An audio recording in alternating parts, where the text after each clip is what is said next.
Bonjour à tous, bienvenue dans notre émission de lecture biblique.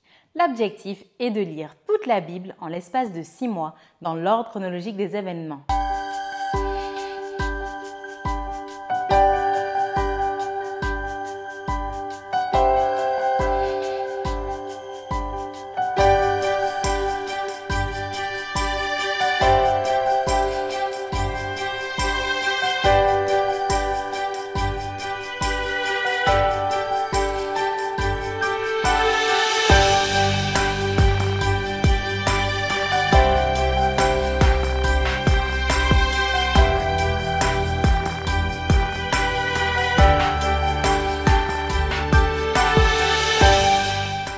Cette émission vous est proposée par l'Église adventiste du 7e jour d'Évry. Si vous voulez suivre ce plan, vous pouvez cliquer sur le lien dans la description.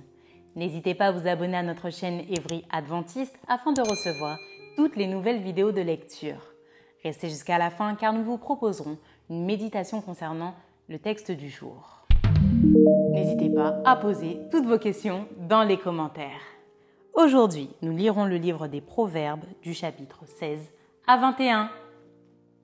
Proverbes, chapitre 16. Les projets que forme le cœur dépendent de l'homme, mais la réponse que donne la bouche vient de l'Éternel. Toutes les voies de l'homme sont pures à ses yeux, mais celui qui pèse les esprits, c'est l'Éternel. Recommande à l'Éternel tes œuvres et tes projets réussiront. L'Éternel a tout fait pour un but, même le méchant pour le jour du malheur. Tout cœur hautain est en abomination à l'Éternel. Certes, il ne restera pas impuni. Par la bonté et la fidélité, on expie l'iniquité et par la crainte de l'Éternel, on se détourne du mal. Quand l'Éternel approuve les voies d'un homme, il dispose favorablement à son égard, même ses ennemis. Mieux vaut peu avec la justice que de grands revenus avec l'injustice. Le cœur de l'homme médite sa voie, mais c'est l'Éternel qui dirige ses pas. Les oracles sont sur les lèvres du roi, sa bouche ne doit pas être infidèle quand il juge. Le poids et la balance juste sont à l'Éternel. Tous les poids du sac sont son ouvrage. Les rois ont horreur de faire le mal, car c'est par la justice que le trône s'affermit. Les lèvres justes gagnent la faveur des rois et ils aiment celui qui parle avec droiture. La fureur du roi est un messager de mort, et un homme sage doit l'apaiser. La sérénité du visage du roi donne la vie, et sa faveur est comme une pluie du printemps. Combien acquérir la sagesse vaut mieux que l'or? Combien acquérir l'intelligence est préférable à l'argent? Le chemin des hommes droits, c'est d'éviter le mal. Celui qui garde son âme veille sur sa voie. L'arrogance précède la ruine et l'orgueil précède la chute. Mieux vaut être humble avec les humbles que de partager le butin avec les orgueilleux. Celui qui réfléchit sur les choses trouve le bonheur, et celui qui se confie en l'Éternel est heureux. Celui qui est sage de cœur est appelé intelligent, et la douceur des lèvres augmente le savoir.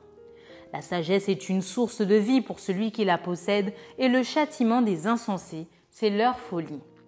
Celui qui est sage de cœur manifeste la sagesse par sa bouche et l'accroissement de son savoir paraît sur ses lèvres.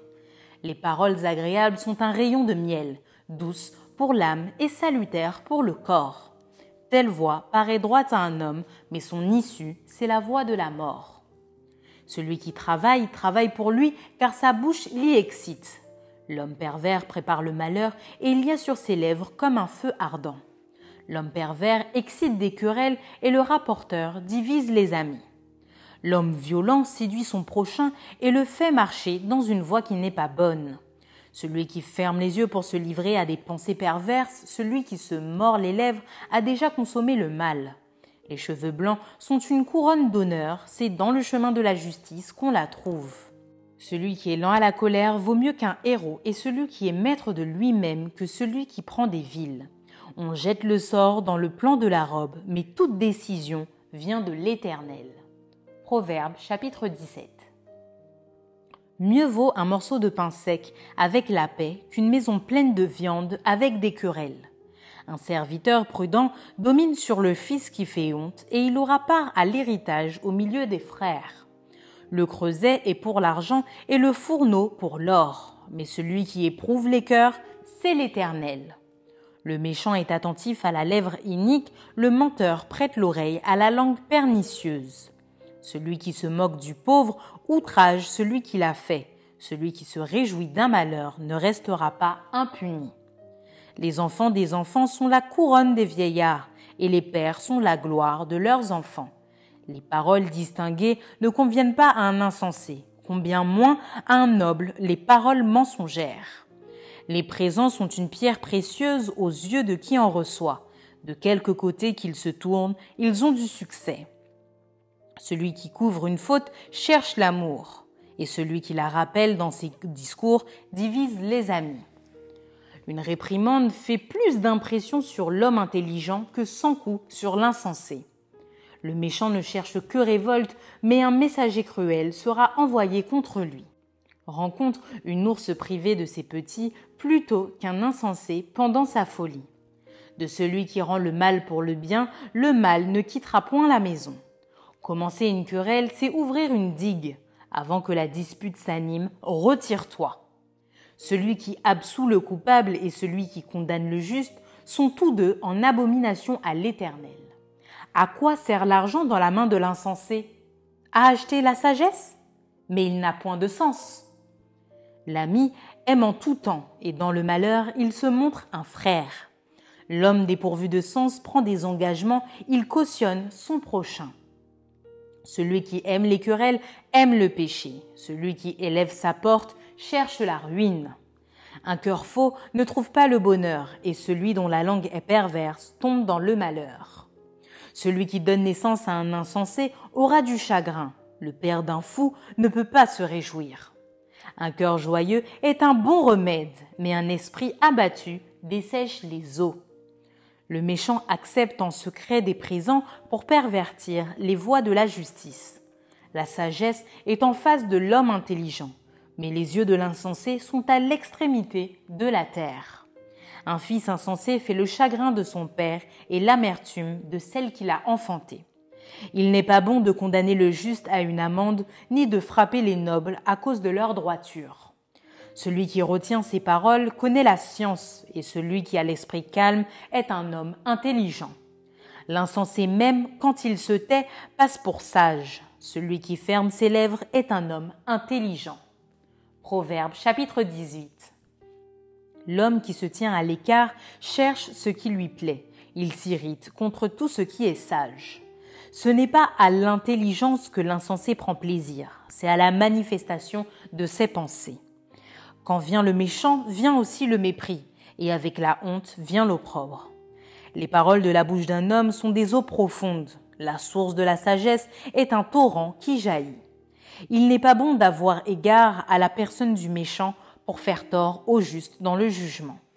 Les lèvres de l'insensé se mêlent aux querelles et sa bouche provoque les coups. La bouche de l'insensé cause sa ruine et ses lèvres sont un piège pour son âme. Les paroles du rapporteur sont comme des friandises. Elles descendent jusqu'au fond des entrailles. Celui qui se relâche dans son travail est frère de celui qui détruit. Le nom de l'Éternel est une tour forte. Le juste s'y réfugie et se trouve en sûreté. La fortune est pour le riche une ville forte. Dans son imagination, c'est une haute muraille. Avant la ruine, le cœur de l'homme s'élève, mais l'humilité précède la gloire. Celui qui répond avant d'avoir écouté fait un acte de folie et s'attire la confusion.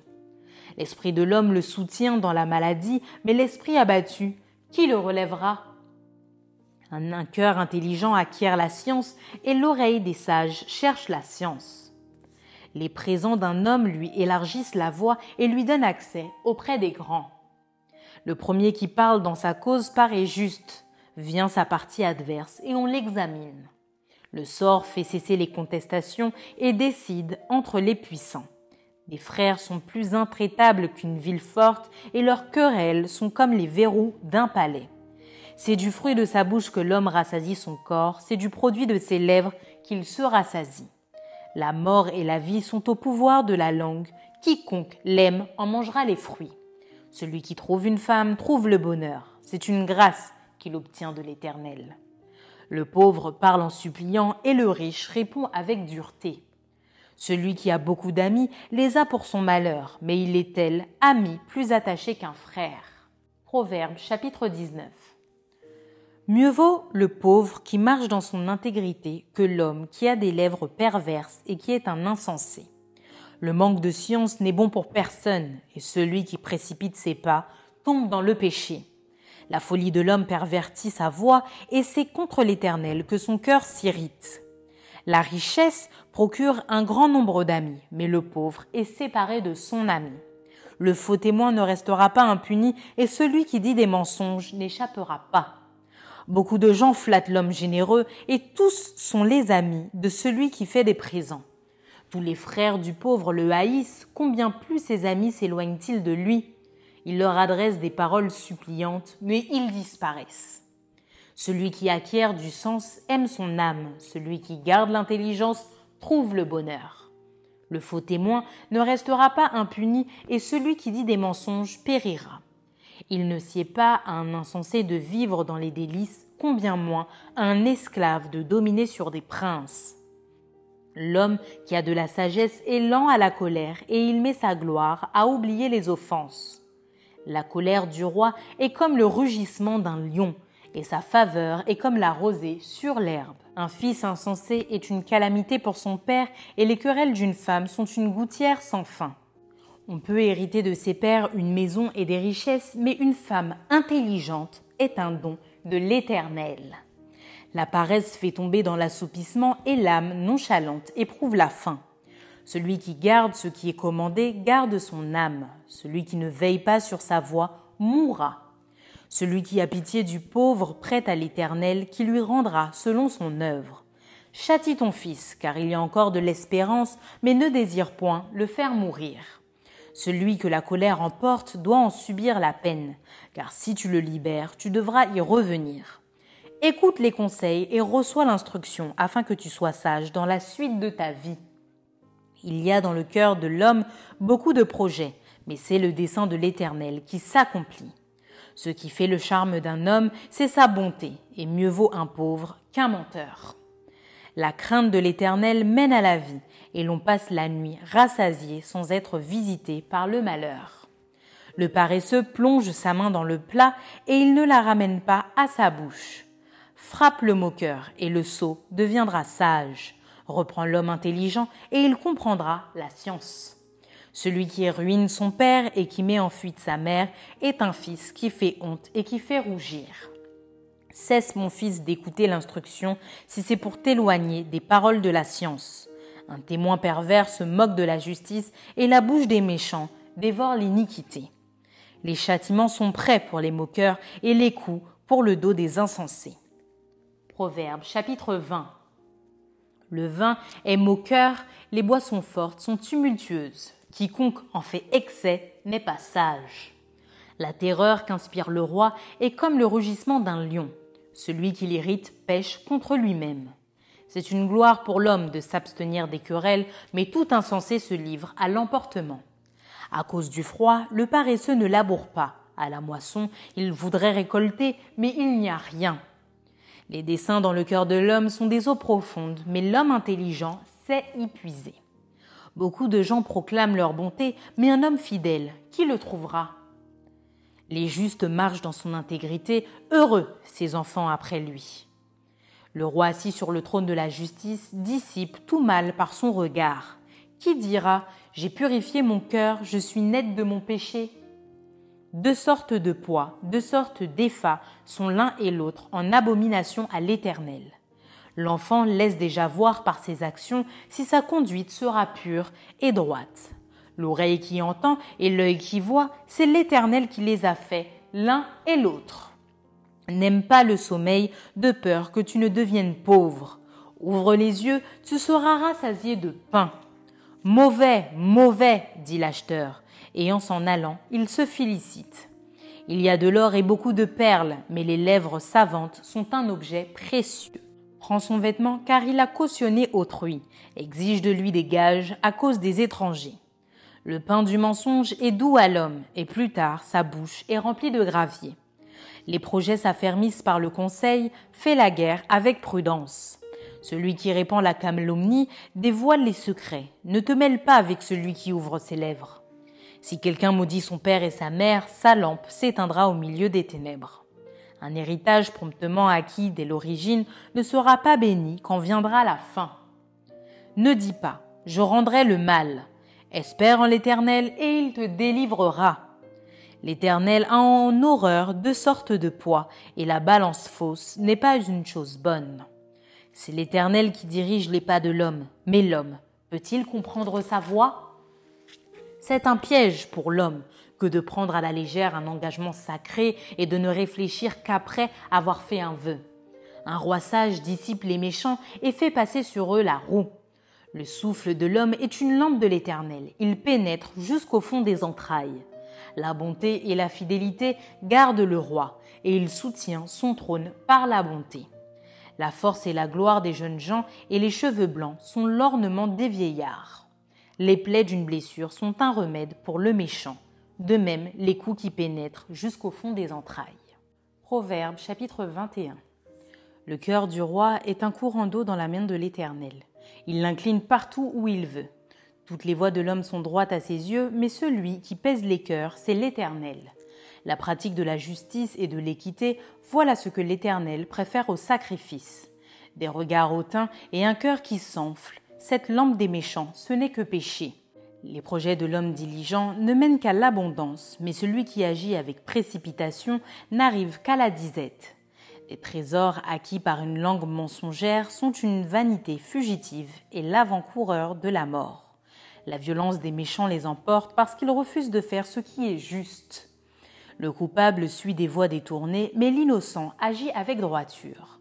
Mieux vaut habiter à l'angle d'un toit que de partager la demeure d'une femme querelleuse.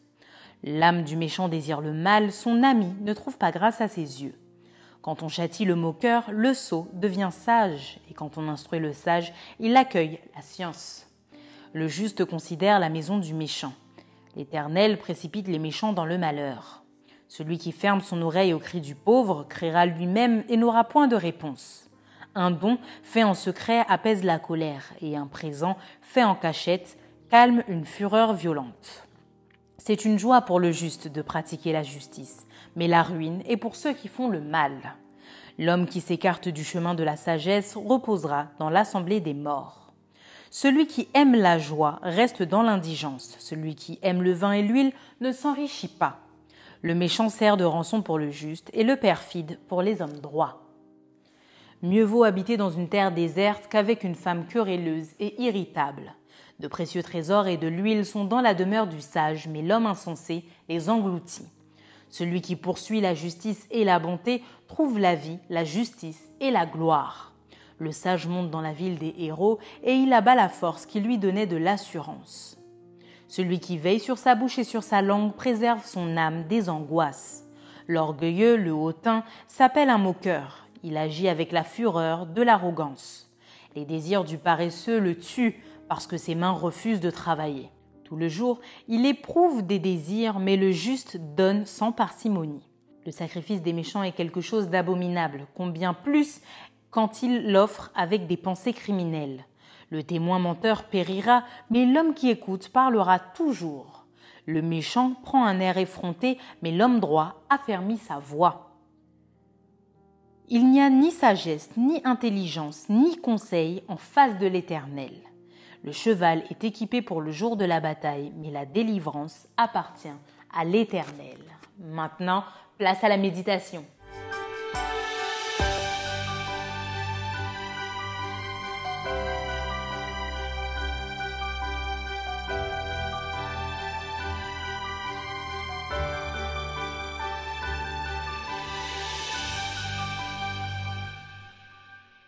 Ok, très heureux d'être avec vous et nous devons parcourir très rapidement au travers de quelques réflexions les chapitres 16 à 21 des Proverbes et ensuite 21 à 24. Je vous dirai tout de suite que c'est pas facile de lire les Proverbes. C'est un ensemble de dictons, de principes de vie qui représente la sagesse d'Israël, non pas seulement d'Israël, mais des peuples avoisinants. Sous l'inspiration, ce livre de 35 chapitres a rassemblé tous ces dictons inspirés non pas de livres, de l'imagination, mais surtout de la vie courante. Dans toutes nos cultures, nous avons des proverbes. Alors donc, c'est difficile. Nous n'avons pas des titres et des sous-titres pour chaque chapitre, et il est difficile de trouver une ligne directrice dans les chapitres. C'est pour cette raison que j'ai trouvé 2 livres dans ma bibliothèque sur les proverbes, et je voudrais vous donner tout simplement dans une façon d'aborder le livre.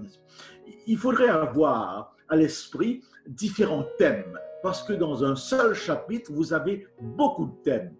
Alors, je vous lis environ 22 thèmes. Divine perspective, obéissance, profondeur, sérénité, un cœur sensible, des conseils d'amitié, une langue qu'on contrôle, l'esprit de satisfaction, comment résister à la tentation, être diligent, se soumettre à la souveraineté de Dieu, être très actif, avoir une approche maîtrisée de la vie, savoir accepter, s'accepter, le pardon, l'affirmation, la tolérance, la responsabilité, être redevable financièrement, plaire à Dieu et la sagesse. Voyez-vous, dans un seul chapitre, vous pouvez avoir tous ces éléments. Je prends le chapitre 16 que vous devez lire. J'étais frappé parce que le premier verset dit « Les projets que forme le cœur dépendent de l'homme, mais la réponse que donne la bouche vient de l'Éternel. » Alors là, particulièrement, ce premier verset est repris au verset 9. « Le cœur de l'homme médite sa voie, mais c'est l'Éternel qui dirige ses pas. » Et le chapitre se termine avec la même pensée, verset 33. « On jette le sort dans le pan de la robe, mais toute décision vient de l'Éternel. » Donc, dans ce chapitre, on pourrait prendre comme thème la souveraineté de Dieu. Au chapitre 17, que vous devez lire, eh bien, il y a un verset très connu, c'est peut-être le verset le plus commenté. « Un cœur joyeux est un bon remède, mais un esprit abattu dessèche les os. » C'est ce qu'on appelle la médecine psychosomatique, où l'état intérieur, l'état d'esprit influence la vie. Est-ce que vous pourriez trouver dans ce chapitre que vous lisez des éléments qui viennent appuyer cela, n'est-ce pas? J'ai parcouru le chapitre 18 et là, je trouve qu'on parle de la bouche, on parle des lèvres, on parle de l'imagination, on parle du cœur, de l'esprit, de l'oreille, de la langue. Et je me suis dit qu'on pourrait peut-être, avec ce chapitre-là, relever tous ces aspects de l'être humain et voir comment ces aspects peuvent être des instruments, des canaux du bien comme, ou des canaux du mal. Au chapitre 19, et là, cette fois-ci, l'accent est mis sur l'homme en tant que pauvre, l'homme en tant qu'animé de folie, l'homme en tant que faux témoin, l'homme en tant qu'ami, en tant que frère. En plusieurs reprises, il est parlé de l'homme en tant que faux témoin, l'homme en tant qu'esclave, l'homme en tant qu'insensé, et les rapports de l'homme et de la femme. Et ensuite, l'homme en tant que moqueur. Quel impact de ces aspects? Chapitre 20, eh bien, qui commence par le vin. Ça ne nous touche pas beaucoup parce que surtout si nous avons grandi en tant qu'adventistes sans boire le vin, mais c'est intéressant de voir que Proverbe parle beaucoup de vin et c'est dans plusieurs chapitres où le vin est moqueur, eh bien le vin est trompeur, n'est-ce pas? Le verset du chapitre 20 qui me frappe le plus, c'est l'enfant laisse déjà voir par ses actions si sa conduite sera pure et droite. Cela rappelle cet autre verset, instruit l'enfant dès son jeune âge. Et enfin, le chapitre 21, justement, le chapitre 21, où vous avez une allusion au vin, et ensuite, le verset 31, le cheval est équipé pour le jour de la bataille, mais la délivrance appartient à l'Éternel. Là encore, on a vu cette pensée au chapitre 21, où il était question, n'est-ce pas, de l'homme qui décide, mais finalement, c'est Dieu qui dirige. Alors, c'est ce que je vous ai dit au départ. Voyez-vous, si vous n'avez pas une feuille à côté de vous avec plusieurs thèmes, c'est pas toujours facile parce que dans ces chapitres, c'est un ensemble de thèmes qui reviennent. C'est difficile d'avoir un seul verset. Et d'ailleurs, nous partons du principe de lire tout un chapitre des Proverbes, mais je ne sais pas si en lisant un chapitre comme cela, ça apporte vraiment. Parce que ces proverbes sont articulés dans un langage qui n'est plus tellement notre langage, bien que ces proverbes relèvent des expériences de vie que nous vivons. Il faudrait peut-être choisir un ou deux versets et prendre un peu de temps pour se poser les questions suivantes. Est-ce que c'est vrai? Est-ce que j'ai dans ma vie une expérience qui confirme cela? Par exemple, instruire l'enfant dès son jeune âge. Est-ce que j'ai vraiment autour de moi la preuve que lorsque l'enfant est éduqué depuis son enfance, eh bien, sa vie se développe dans une certaine discipline et il a quelque part une certaine protection parce qu'il grandit avec des paramètres sûrs. Voilà donc quelques éléments pour ces chapitres 16 à 21 qui s'appliquent aussi eh bien, aux autres chapitres. Merci d'avoir partagé cette lecture avec nous. Je vous donne rendez-vous demain, si Dieu veut, pour un nouvel épisode.